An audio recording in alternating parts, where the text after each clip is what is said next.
Good morning, all of you. So, last class we had studied something related to the second chapter. Sorry, third chapter. Yes, as you all know, the name of the third chapter, Fiber to Fabric. Okay, that's the name of the third chapter which we were starting, Fiber to Fabric. And in that chapter, I think all of you remember what all things we saw. Okay, so what did we discuss about? Yes, all of you know. We discussed about animal fibers, right? And mainly we discussed about wool in this chapter. Okay, so I told you to do activity 3.2 and activity 3.3 from the following chapters, correct? Do you remember what is fiber? Yes. So I think most of you remember what is the fiber. Okay. And fiber is the thin material from which we make the material like thread like material from which we are making the fabric. Do you know what is a fabric? Yes, we make clothes from the fabrics. So today we are going to start the rest part of the chapter. Today we'll be discussing about how we are getting wool from fibers.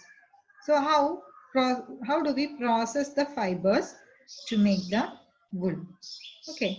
Now, before that, it is important to just discuss about how we grow the sheep and how we breed the sheep. So as we have studied, okay, that selective breeding is usually done.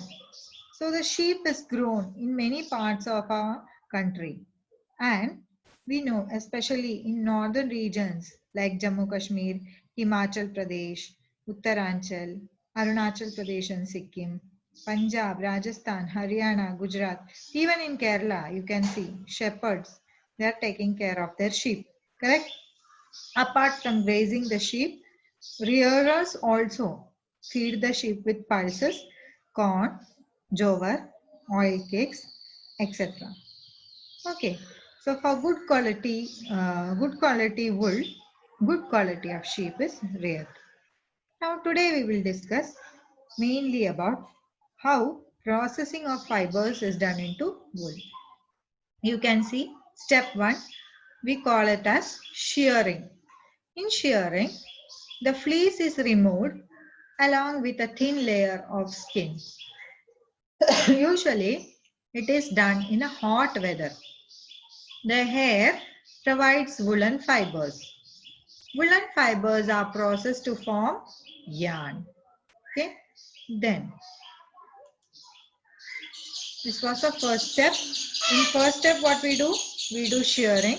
That is, we remove the hair of the sheep. You can see in the picture. Man is using a machine, a shearing machine.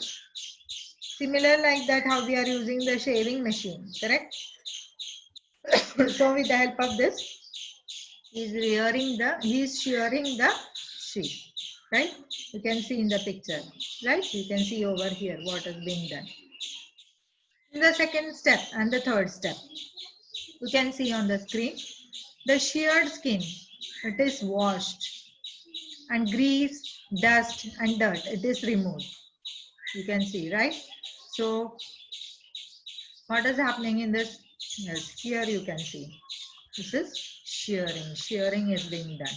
Correct? See, wool is here. Correct? So grease and dirt, they are removed. Then here you can see this step 3. Sorting is done. Sorting means what? You can see this, right? This wool is separated from this wool.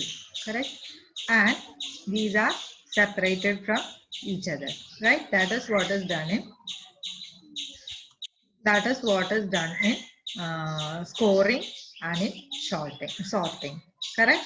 Now step 3 we call it as sorting, step 2 we call it as scoring, and first step we call it as shearing. So step 1 is shearing, step 2 is scoring, step 3 is sorting. Let us see what is the next. step 4, 5 and 6. In step 4, the burrs are picked. Okay, burrs are picked means what? There are some burrs, small fluffy fibers, that round one you can see over here. So such kind of things, they are picked up. Correct? And what is done? What is done? You can see. Okay, so burrs are removed from the from this wool. You can see these round material. They are removed from this. Then the fibers are dyed. Dyed means different colors are given. Okay, some shepherds, what they do, they take the sheep and they dip in different colors. So the wool will change into different colors. Their mouth is closed, and these sheep, they are allowed to fall in different colored waters. So you can get dyed fibers. In the step 5, you can see here in this picture. This is one green color. This is one another dark green color. So many colors you can see. One yellow colored sheep is there. Correct? So many colored sheeps you can see. Correct? So here the fibers are rolled and yarn is made. From this, what is done? The raw wool, it is processed into yarn. Okay, so this is what is happening. So step 1, what is done? Shearing is done. Step 2, what is done? Scoring is done. Step 3, sorting is done. Step 4, burrs are picked. Step 5, fibers are dyed. And step 6, the fibers are rolled. They are rolled to make the yarn. Next, this is the method of how they are produced, how the wool is converted to cloth. Okay, once all these steps are over, what we get is, we get yarn. Okay, what do we get? We get yarn. You can see here, yarn we are getting. Okay, and this yarn we are using for making different kind of sweater. This is the process of processing of fibers into wool. Okay, now next, okay, we are going to study about how silkworm, how we can obtain silk from silkworm or silk moths. Okay, silk moth is actually from where we are getting silk. Okay, so silk fibers, they are also called as animal fibers. Okay, this is the silkworm. This is the cocoon of this silkworm. Okay, so silk fibers are also called animal fibers. Sericulture is the process of rearing silkworms to get silk. Rearing means growing. So what is sericulture? The process by which we are growing the silkworm to get the silk. Now life cycle of a silkworm is very interesting. We are going to study now about the life cycle of a silkworm. So you can see the life history of a silk moth. Okay, usually silk moth, what does it do? This silk moth, okay, two pairs we usually select. We select good quality of silk moth. Okay, and they produce the eggs. Okay, what happened? They produce the eggs. These eggs, after a few days, they hatch and they become the larvae. This larvae, okay, we call them as the silkworm. This is more important, okay, for making the silk. These larvae should be healthy and strong. Then we get good type of silk. Then these larvae, after eating the mulberry leaves, they become the pupa. Okay, they around themselves, they create a thin silk kind of structure. Okay, they weave around themselves. So this is made out of silk. This structure is called as the pupa. So two silk moths, they come together, they lay the eggs. The eggs hatch and form the larva. The larva hatch. Larva is also called as a silkworm. Okay, and these silkworms, they become the pupa. Now for further silk production, we use this pupa. See, you can see the adult moths mate with each other. So the female moth, she lays tiny eggs. Now tiny black caterpillar hatches out of the egg. Okay, the caterpillar eats the mulberry leaves and grows bigger and bigger. It goes through 4 molds. So 1, 2, 3, 4. 1, 2, 3, 4. You can see this is the caterpillar. This caterpillar will go through 4 molds. See, its size is increasing. Now, by eating this mulberry leaves. Now, the caterpillar spins a cocoon of silk threads around itself. See, it is spinning the silk thread. Inside the cocoon, the caterpillar changes into a pupa. You can see it changes into a pupa. People unwind the silk thread from the cocoons and weave to silk cloth. You can see this is taken and the pupa is destroyed. And what is done? we make the silk. The pupa again changes into a moth and the moth comes out. Some cocoon we leave as it is without obtaining silk for the growing. Okay, so this pupa it changes into a moth. Huh? And what happened again? Adult moth make each other, and this is a continuous cycle. Okay, egg to larva, larva to pupa, pupa to adult. Again, adult egg, larva, pupa. Okay, so this is the cycle of the silk moth, or we can say the silkworm. Okay, from rearing silk to processing silk. Now, rearing means how we can obtain the silk. Okay, female silkworm lays a lot of eggs.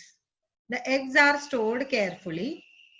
Then what is done? The eggs are warmed and they are allowed to hatch on the mulberry tree, just like how we are growing the hens in a poultry. Okay, so the eggs are warmed here also, and they are hatching on a mulberry tree.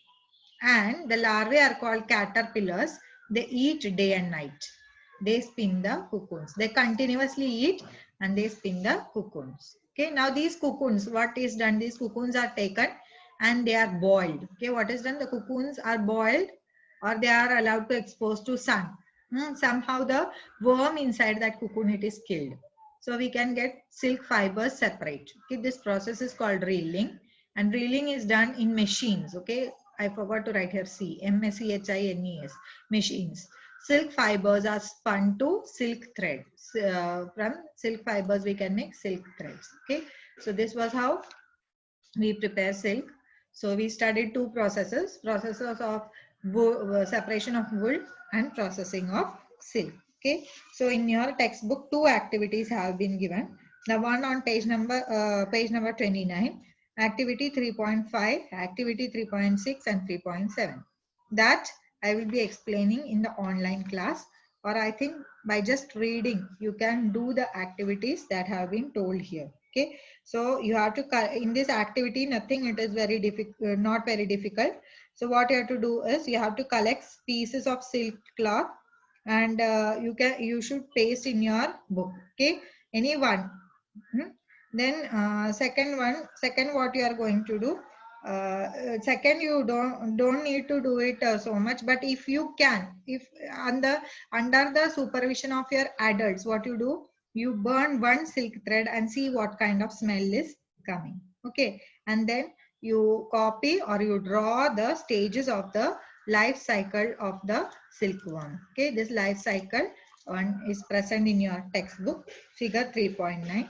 So you can draw that picture in your sorry, not in your textbook, in your notebook. Okay, with this we are ending our class, and I think most of you understood the lesson.